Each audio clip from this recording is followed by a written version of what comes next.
എഡ്യൂലാമയുടെ പുതിയൊരു ക്ലാസ്സിലേക്ക് എല്ലാ കുട്ടികൾക്കും സ്വാഗതം. അപ്പോൾ ഇന്ന് നമ്മൾ 10ാം ക്ലാസ്സിലെ ആദ്യത്തെ ചാപ്റ്റർ ആയിട്ടുള്ള 10ാം ക്ലാസ് ഫിസിക്സിലെ ആദ്യത്തെ ചാപ്റ്റർ ആയിട്ടുള്ള എഫക്ട്സ് ഓഫ് ഇലക്ട്രിക് കറണ്ട് എന്ന് പറയുന്ന ചാപ്റ്ററാണ് നമ്മൾ നോക്കുന്നത്. ഇലക്ട്രിക് കറണ്ട് എന്താണെന്നാണ് നോക്കുന്നത്. ഇലക്ട്രിക് കറണ്ട് എന്ന് പറഞ്ഞാൽ എന്തുവാണ്? ഒരു കണ്ടക്ടറിൽ കൂടെ ഒരു യൂണിറ്റ് ടൈമിൽ പാസ് ചെയ്യുന്ന ടോട്ടൽ എമൗണ്ട് ഓഫ് ചാർജിനെയാണ് എന്തെന്ന് പറയുന്നത്? ഇലക്ട്രിക് കറണ്ട് എന്ന് പറയുന്നത്. എന്ന് പറഞ്ഞാൽ ഇപ്പോൾ ഇതാണ് ഒരു കണ്ടക്ടർ എന്ന് ഇരിക്കട്ടെ. ഓക്കെ, ഈ ഒരു കണ്ടക്ടറിൽ കൂടെ പാസ് ചെയ്യുന്ന ചാർജസ്, ഈ ചാർജ് എന്ന് പറയുമ്പോൾ എന്തുവാണ്? പലതരത്തിൽ. പ്രോട്ടോൺ ഉണ്ട്, ന്യൂട്രോൺ ഉണ്ട്, ഇലക്ട്രോൺ ഉണ്ട്, അല്ലേ? അപ്പോൾ പ്രോട്ടോൺ, ന്യൂട്രോൺ, ഇലക്ട്രോൺ എന്നൊക്കെ പറയുന്നത് പലതരത്തിലുള്ള ചാർജസ് ആണ്. അപ്പോൾ ഒരു യൂണിറ്റ് ടൈമിൽ ഈ ഒരു കണ്ടക്ടറിൽ കൂടെ പാസ് ചെയ്യുന്ന ടോട്ടൽ എമൗണ്ട് ഓഫ് ചാർജിനെയാണ് എന്തെന്ന് പറയുന്നത്? ഇലക്ട്രിക് കറണ്ട് എന്ന്. ഒന്നുകൂടെ, ഒരു യൂണിറ്റ് ടൈമിൽ ഈ ഒരു കണ്ടക്ടറിൽ കൂടെ പാസ് ചെയ്യുന്ന ടോട്ടൽ എമൗണ്ട് ഓഫ് ചാർജിനെയാണ് എന്തെന്ന് പറയുന്നത്? ഇലക്ട്രിക് കറണ്ട് എന്ന് പറയുന്നത്. അപ്പോൾ നമ്മൾ പറഞ്ഞ യൂണിറ്റ് ടൈം എന്ന് പറഞ്ഞ്, ഇപ്പം ഞാനിവിടെ എടുക്കുന്ന ടൈം എന്ന് പറയുന്നത് 10 മിനിറ്റാണ്. ഞാനിവിടെ എടുക്കുന്ന ടൈം എന്ന് പറയുന്നത്. ഇതിലേക്കൂടെ ഫ്ലോ ചെയ്ത ചാർജസ് എന്ന് പറയുന്നത് ഇതിലേക്കൂടെ ഫ്ലോ ചെയ്ത ചാർജസ് എന്ന് പറയുന്നത് എത്രയെന്നിരിക്കട്ടെ, ഒരു 20 യൂണിറ്റ് ആണെന്നിരിക്കട്ടെ. ഇതിലേക്കൂടെ ഫ്ലോ ചെയ്ത ചാർജ് എന്ന് പറയുന്നത് 20 യൂണിറ്റ് ആണെന്നിരിക്കട്ടെ. അപ്പോൾ നമുക്ക് എങ്ങനെയാണ് കറണ്ട് കണ്ടുപിടിക്കാൻ പറ്റുക? കറണ്ട് കണ്ടുപിടിക്കാനായിട്ട് ഒരു ഇക്വേഷൻ ഉണ്ട്. I = എന്താണ്? Charge divided by time. Charge എന്ന് പറഞ്ഞാൽ എന്തുവാ? Q. ടൈം എന്ന് പറഞ്ഞാൽ T. ഇവിടെ നമ്മൾ എടുത്ത ചാർജ് എത്രയാണ്? 20 യൂണിറ്റ് ആണ് നമ്മൾ ഇവിടെ എടുത്ത ചാർജ് എന്ന് പറയുന്നത്. അപ്പോൾ 20 ഡിവൈഡഡ് ബൈ, നമ്മൾ ഇവിടുത്തെ എടുത്ത ടൈം എത്രയാ? 10. 20 ഡിവൈഡഡ് ബൈ 10, അതായത് 10 ആണ് ഏതെന്ന് പറയുന്നത്? Total amount of current that passes in the conductor. ഈ ഒരു കണ്ടക്ടറിൽ കൂടെ പാസ് ചെയ്ത ടോട്ടൽ എമൗണ്ട് ഓഫ് കറണ്ട് എന്ന് പറയുന്നത് 10 ആണ്. കുഴപ്പമില്ലല്ലോ? ഇല്ല. അപ്പോൾ നമുക്കിനി ഇതിൻ്റെ യൂണിറ്റ് ആണ് കണ്ടുപിടിക്കേണ്ടത്. യൂണിറ്റ് എത്രയാണെന്നറിയാമോ? യൂണിറ്റ് കണ്ടുപിടിക്കുന്നത് എളുപ്പമാണ്. അതായത് I = ഈ ചാർജ് എന്ന് പറയുന്നത് Q. ചാർജിൻ്റെ യൂണിറ്റ് എന്തുവാ? ചാർജിനെ ഡിനോട്ട് ചെയ്യുന്നത് Q എന്നാണ്. അത് ഓക്കെ. അപ്പോൾ ചാർജിൻ്റെ യൂണിറ്റ് എന്തുവാ? ചാർജിൻ്റെ യൂണിറ്റ് എന്ന് പറഞ്ഞാൽ കൂളംബ്, അല്ലേ? By time. ടൈമിൻ്റെ യൂണിറ്റ് എന്തുവാ? സെക്കൻഡ്. അപ്പോൾ coulomb divided by second. Coulomb എന്ന് പറഞ്ഞാൽ നമ്മൾ ലെറ്ററായിട്ട് ഡിനോട്ട് ചെയ്യുന്നത് C എന്നും സെക്കൻഡിന് S എന്നും. അപ്പോൾ നമ്മുടെ കറണ്ടിൻ്റെ യൂണിറ്റ് എന്താണ്? C/S എന്നുള്ളതാണ്. ഒന്നുകിൽ C/S എന്ന് പറയാം, അല്ലെങ്കിൽ നമുക്ക് എന്തെന്ന് പറയാമെന്നറിയോ? ആംബിയർ എന്ന് പറയാം. ഒന്നുകിൽ C/S എന്ന് പറയാം, അല്ലെങ്കിൽ ആംബിയർ എന്ന് പറയാം. അപ്പോൾ കറണ്ടിന് 2 യൂണിറ്റ് ആണുള്ളത്. ഒന്ന് C/Sഉം ഒന്ന് ആംബിയറും.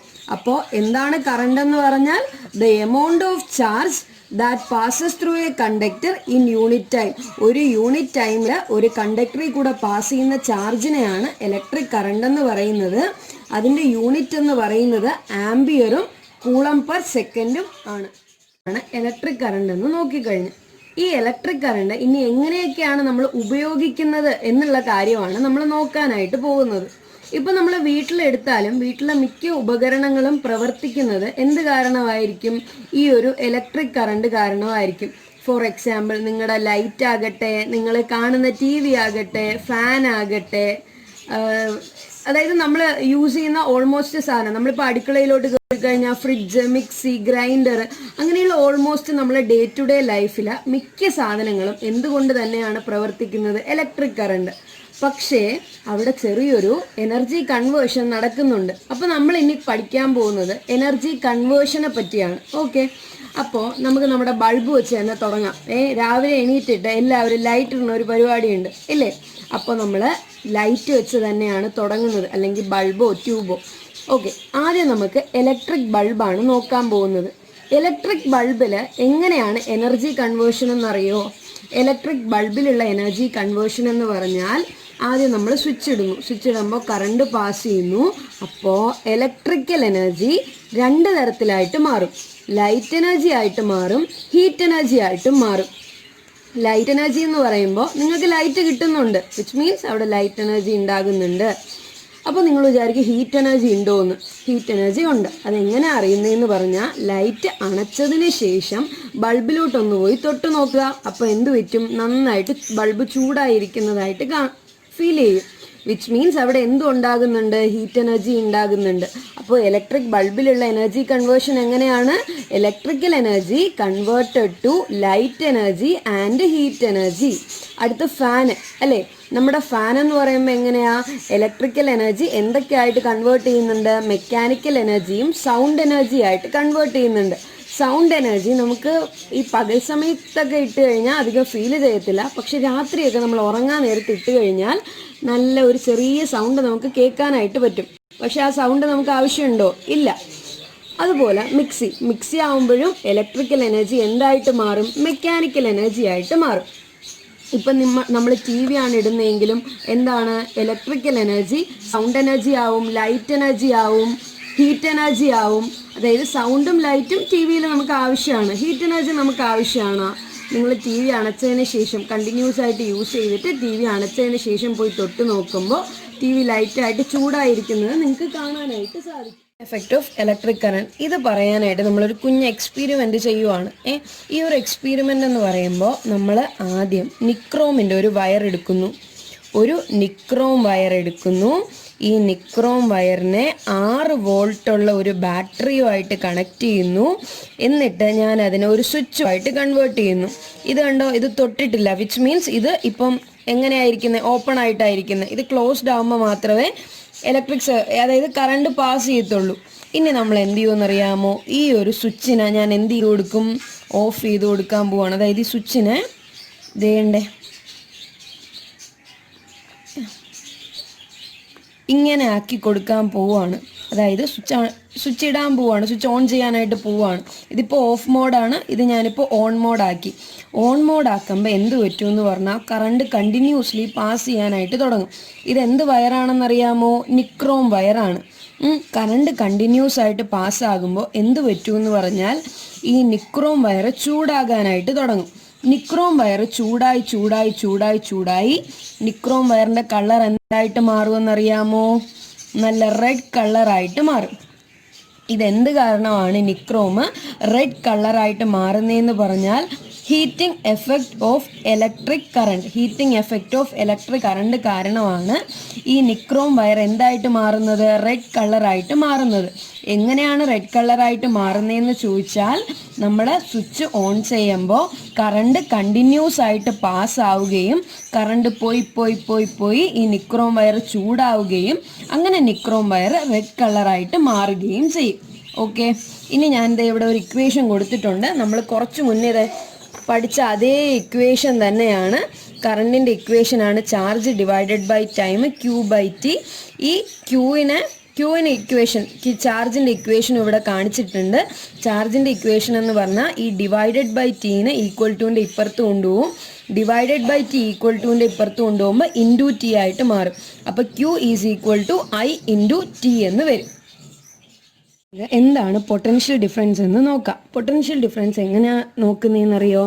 ഇത് ജസ്റ്റ് ഒരു പ്ലെയിൻ ആണെന്ന് കൺസിഡർ ചെയ്യുക. ഈ ഒരു പ്ലെയിനിൽ ഇവിടെ ഞാനൊരു പോയിന്റ് കൺസിഡർ ചെയ്യുവാണ്, P എന്ന് പറയുന്ന പോയിന്റ്. ഓക്കെ, ഇനി ഈ സിസ്റ്റത്തിൽ നിറയെ ചാർജ് ഉണ്ട് കേട്ടോ. Positive charge, negative charge, positive charge, negative charge, അങ്ങനെ ഒത്തിരി ചാർജ് ഉണ്ട്. ഇതിലേതെങ്കിലും ഒരു ചാർജിനെ ഞാൻ കൺസിഡർ ചെയ്യുവാണ്.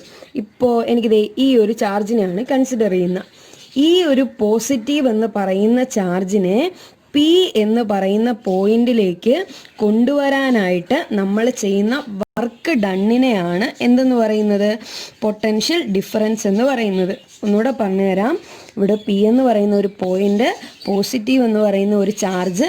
ഈ പോസിറ്റീവ് ചാർജിനെ P എന്ന് പറയുന്ന പോയിന്റിലേക്ക് കൊണ്ടുവരാനായിട്ട് നമ്മൾ ചെയ്യുന്ന വർക്കിനെയാണ് പൊട്ടൻഷ്യൽ ഡിഫറൻസ് എന്ന് പറയുന്നത്.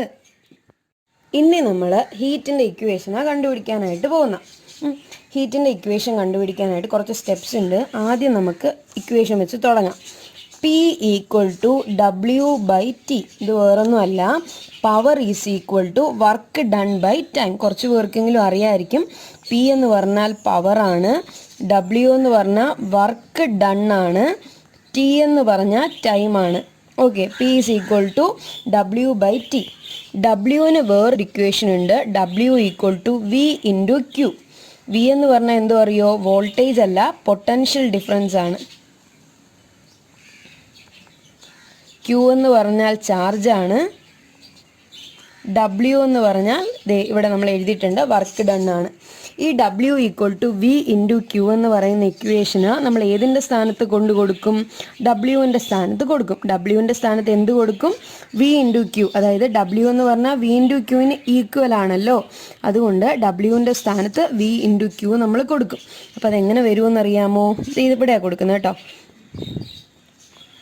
P is equal to V into Q divided by T എന്ന് വരും. അതായത് ഡബ്ല്യുവിൻ്റെ സ്ഥാനത്ത് വി ഇൻറ്റു ക്യൂ കൊടുത്ത്, അപ്പം P is equal to V into Q divided by T എന്ന് വരും. ഇനി നമ്മൾ നേരത്തെ ഒരു ഇക്വേഷൻ പഠിച്ച ഓർമ്മയുണ്ട, current is equal to charge divided by time. അതായത് Q divided by T. Q divided by T. ഈ ക്യൂ ഡിവൈഡഡ് ബൈ ടിക്ക് വരെ നമുക്ക് എന്ത് കൊടുക്കാം, ഐ കൊടുക്കാം. P is equal to V into I. ഇത്രയും കാര്യത്തിൽ സംശയമില്ലല്ലോ. P equal to W by T, ഡബ്ല്യുവിൻ്റെ സ്ഥാനത്ത് വി ഇൻറ്റു ക്യൂ കൊടുത്ത്, അപ്പം P equal to V into Q by T. Q by T എന്ന് പറഞ്ഞാൽ കറണ്ടാണ്, അതവിടെ കൊടുക്കുമ്പോൾ P equal to V into I എന്ന് വന്ന്. ഇനി നമ്മൾ രണ്ട് സൈഡിലും ഒരു ടി വീതം ഇൻറ്റു ചെയ്ത് കൊടുക്കുവാണ്, അതായത് ടൈം വീതം. Multiplying both side by T. അതായത് രണ്ട് സൈഡിലും ടി കൊണ്ട് ഇൻറ്റു ചെയ്യുവാണ്. അപ്പോൾ എന്ത് വരും, P into T is equal to V into I into T എന്ന് വരും. ഇത് കണ്ട, P into T equal to V into I into T. ഇനി പി ഇൻറ്റു ടി എന്ന് പറഞ്ഞാൽ എന്തോന്നറിയാമോ, എച്ച്. അതായത് ഹീറ്റ് എന്ന് പറഞ്ഞാൽ എന്താണ്, പി ഇൻറ്റു ടി എന്ന് പറയുന്നത് എന്തിന് ഈക്വലാണ്, എച്ചിന് ഈക്വലാണ്. അപ്പോൾ പി ഇൻറ്റു ടിക്ക് വരെ നമ്മൾ ആരെ കൊടുത്ത്, എച്ച് കൊടുത്ത്. അപ്പോൾ എന്ത് വരും, H equal to V I T എന്ന് വരും. കുഴപ്പമുണ്ടോ ഇത്രയും കാര്യത്തിൽ? ഇല്ലല്ലോ. H equal to V I T. മനസ്സിലായല്ലോ? ഓക്കെ. ഇനി നമ്മുടെ ഓംസ് ലോ. ഓംസ് ലോ എന്ന് പറയുമ്പോൾ നിങ്ങൾ എല്ലാവരും കേട്ടിട്ടുണ്ടായിരിക്കും, the current is directly proportional to the voltage. Current എന്ന് പറയുന്നത് ആർക്ക് ഡയറക്ട്ലി പ്രൊപ്പോർഷണൽ ആണ്, വോൾട്ടേജിന് ഡയറക്ട്ലി പ്രൊപ്പോർഷണൽ ആണ്. എന്തനുസരിച്ച്, ഓംസ് ലോ അനുസരിച്ച് അല്ലേ. അപ്പോൾ നമ്മുടെ ഈ പ്രൊപ്പോർഷണാലിറ്റി മാറ്റാനായിട്ട് നമ്മൾ ആരെ കൊടുക്കുമെന്നറിയാമോ, പ്രൊപ്പോർഷണാലിറ്റി കോൺസ്റ്റന്റ് എന്ന് പറയുന്ന 1/r കൊടുക്കും. അപ്പോൾ I is equal to 1/r into V എന്ന് വരും. ഓക്കെ. ഇനി ആർ ഇപ്പുറത്ത് പോകുമ്പോൾ I into R equal to V എന്ന് വരും. I R is equal to V എന്ന് വരും. ഈ വിൻ്റെ സ്ഥാനത്ത് നമ്മൾ ആരെ കൊടുക്കും, ഐ ആറിനെ കൊടുക്കും. അപ്പോൾ അതെന്ത് വരും, H is equal to I R into I into T. ഈ ഐ ഇൻറ്റു ഐ എന്ന് പറഞ്ഞാൽ എന്തോ ആണ്, ഐ സ്ക്വയർ ആർ ടി. അപ്പോൾ എച്ചിൻ്റെ ഇക്വേഷൻ എന്തോ ആണ്, ഐ സ്ക്വയർ ആർ ടി. അതായത് പി എന്ന് പറഞ്ഞാൽ ഡബ്ല്യു ബൈ ടി, ഡബ്ല്യുവിൻ്റെ സ്ഥാനത്ത് വി ഇൻറ്റു ക്യൂ കൊടുക്കും. അപ്പോൾ P equal to V into Q by T. Q by T എന്ന് പറഞ്ഞാൽ കറണ്ടാണ്. P equal to V into I. രണ്ട് സൈഡിലും ടി കൊണ്ട് ഇൻറ്റു ചെയ്യുന്നു. P into T equal to V into I into T. P into T എന്ന് പറഞ്ഞാൽ ഹീറ്റാണ്. So heat is equal to V I T. അടുത്ത് നമ്മുടെ ഓംസ് ലോ അനുസരിച്ച് വി എന്ന് പറഞ്ഞാൽ ഐ ആറിന് ഈക്വലാണ്. വിക്ക് പകരം ഐ ആറിന് കൊടുക്കും. I R into I into T. I into I എന്ന് പറഞ്ഞാൽ ഐ സ്ക്വയർ ആണ്. So H is equal to I square R T. നിങ്ങൾക്ക് H equal to I square R T എന്ന് പറയുന്നത് മനസ്സിലായി കാണുമല്ലോ. ഇനി ഈ H equal to I square R T തന്നെയാണ് എന്തെന്ന് പറയുന്നത്, ജൂൾസ് ലോ അല്ലെങ്കിൽ ജൂൾസ് നിയമം എന്നൊക്കെ പറയുന്നത്. അത് എളുപ്പമാണ്. ഈ H equal to I square R T എന്ന് പറയുന്ന ഇക്വേഷൻ നിങ്ങൾക്കറിയാം. ഇനി ഓരോ ടേംസും എന്തോ ആണെന്ന് നോക്കണം. എച്ച് എന്ന് പറഞ്ഞാൽ heat generated in a current carrying conductor. Current carrying conductor എന്ന് പറഞ്ഞാൽ എന്തോന്നറിയാമോ, കറണ്ടിനെ കടത്തിവിടാൻ കഴിവുള്ള കണ്ടക്ടറിനെയാണ് കറണ്ട് ക്യാരിയിങ് കണ്ടക്ടർ എന്ന് പറയുന്നത്. Heat generated in a current carrying conductor, അതായത് കറണ്ടിനെ കടത്തിവിടാൻ കഴിവുള്ള ഒരു കണ്ടക്ടറിലെ ഹീറ്റിനെയാണ് എന്തെന്ന് പറയുന്നത്, എച്ച് എന്ന് പറയുന്നത്. അടുത്ത് ഐ എന്ന് പറഞ്ഞാൽ എന്തോന്നറിയാമോ, ഐ എന്ന് പറഞ്ഞാൽ കറണ്ടാണ്. R എന്ന് പറഞ്ഞാൽ എന്തോന്നറിയാമോ? റെസിസ്റ്റൻസ് ആണ്. T എന്ന് പറഞ്ഞാൽ എന്തുവാ? ടൈം ആണ്. H എന്ന് പറഞ്ഞാൽ heat generated in a current carrying conductor. ഒരു കറണ്ട് ക്യാരിങ് കണ്ടക്ടറിലുള്ള ഹീറ്റ് ആണ്. I എന്ന് പറഞ്ഞാൽ കറണ്ട് ആണ്. R എന്ന് പറഞ്ഞാൽ റെസിസ്റ്റൻസ് ആണ്. T എന്ന് പറഞ്ഞാൽ ടൈം ആണ്. ഇനി നമുക്ക് ജൂൾസ് ലോ നോക്കാം. ജൂൾസ് ലോ എന്ന് പറഞ്ഞാൽ H ഈസ് directly proportional to I² RT. അപ്പൊ നിങ്ങൾ വിചാരിക്കും എന്താണ് ഈ ഡയറക്ട്ലി പ്രൊപ്പോർഷണൽ എന്ന്? ഡയറക്ട്ലി പ്രൊപ്പോർഷണൽ എന്ന് പറഞ്ഞാൽ വേറെ ഒന്നുമില്ല, ഹീറ്റ് കൂടിക്കഴിഞ്ഞാൽ ഈ I² RT കൂടും, ഹീറ്റ് കുറഞ്ഞു കഴിഞ്ഞാൽ ഈ I² RT കുറയും. അതായത് ഒന്ന് കൂടിയാൽ മറ്റൊന്ന് കൂടും, ഒന്ന് കുറഞ്ഞാൽ മറ്റൊന്ന് കുറയും. അതാണ് ഈ ഡയറക്ട്ലി പ്രൊപ്പോർഷണൽ കൊണ്ട് ഉദ്ദേശിക്കുന്നത്. ഓക്കെ, ഇനി നമുക്ക് പറയാം ഈ ഒരു ഇക്വേഷൻ, ഈ ഒരു ഇത് വെച്ച് തന്നെ നമുക്ക് ഈ ഇതിനെ ഡിറൈവ് ചെയ്തെടുക്കാനായിട്ട് പറ്റും. എന്തിനെ? ജൂൾസ് ലോയിനെ. The heat generated in a current carrying conductor, the heat generated in a current carrying conductor is directly proportional to I എന്ന് പറഞ്ഞാൽ എന്തുവാ? കറണ്ട് ആണ് അല്ലേ? Iന്റെ മേലെ ഒരു സ്ക്വയർ കിടക്കുന്നുണ്ടാ? അപ്പോൾ is directly proportional to the square of the current carrying conductor. ഇതെല്ലാം ഒരു കണ്ടക്ടറിൽ കൂടെ പാസ് ചെയ്യുന്നതുകൊണ്ടാണ് എല്ലാത്തിൻ്റെ കൂട്ടത്തിൽ നമ്മൾ കണ്ടക്ടർ ചേർക്കുന്നത് കേട്ടോ. അപ്പം square of the current carrying conductor, resistance of the conductor. R എന്ന് പറഞ്ഞാൽ എന്തുവാ? Resistance of the conductor and time taken for the flow of current in the conductor. ഒരു കണ്ടക്ടറിൽ കൂടെ ഫ്ലോ ചെയ്യാൻ എടുക്കുന്ന കറണ്ടിന്റെ സമയം. Time taken for the, T എന്ന് പറഞ്ഞാൽ ടൈം അല്ലേ? അപ്പൊ time taken for the flow of current in A conductor. ഒരു കണ്ടക്ടറിൽ കൂടെ കറണ്ടിന് ഫ്ലോ ചെയ്യാനായിട്ട് എടുക്കുന്ന സമയം. ഒരു കണ്ടക്ടറിൽ കൂടെ കറണ്ടിന് ഫ്ലോ ചെയ്യാനായിട്ട് എടുക്കുന്ന സമയം. അപ്പൊ നമുക്ക് ഒന്നുകൂടെ നോക്കാം, എളുപ്പമല്ലേ? H എന്ന് പറഞ്ഞാൽ the heat generated in a current carrying conductor is directly proportional to square of the current carrying conductor, resistance of the conductor, time taken for the flow of current. ഒന്നുകൂടെ, the heat generated in a current carrying conductor is directly proportional to square of the current in the conductor, resistance of the conductor and time taken for the flow of current. അപ്പോൾ നമ്മൾ ഇന്ന് കുറച്ച് കാര്യങ്ങളെ നോക്കിയിട്ടുള്ളൂ. എന്താണ് electric current എന്ന് നോക്കി, എന്താണ് energy conversion എന്ന് നോക്കി, നിക്രോം വയർ എങ്ങനെയാണ് അതായത് ചൂടായി റെഡ് കളർ ആകുന്നതെന്ന് നോക്കി, പൊട്ടൻഷ്യൽ ഡിഫറൻസ് നോക്കി, പിന്നെ എന്താണ് ഹീറ്റിന് ഒരു ഇക്വേഷൻ കണ്ടുപിടിച്ച്, പിന്നെ എന്താണ് ജൂൾസ് ലോ എന്ന് നോക്കി. അപ്പോൾ ഇനി ബാക്കി ചാപ്റ്റർ, അതായത് ഈ ഫസ്റ്റ് ചാപ്റ്ററിന്റെ ബാക്കി പാർട്ട് നമ്മുടെ സെക്കൻഡ് പാർട്ടിൽ കാണാം.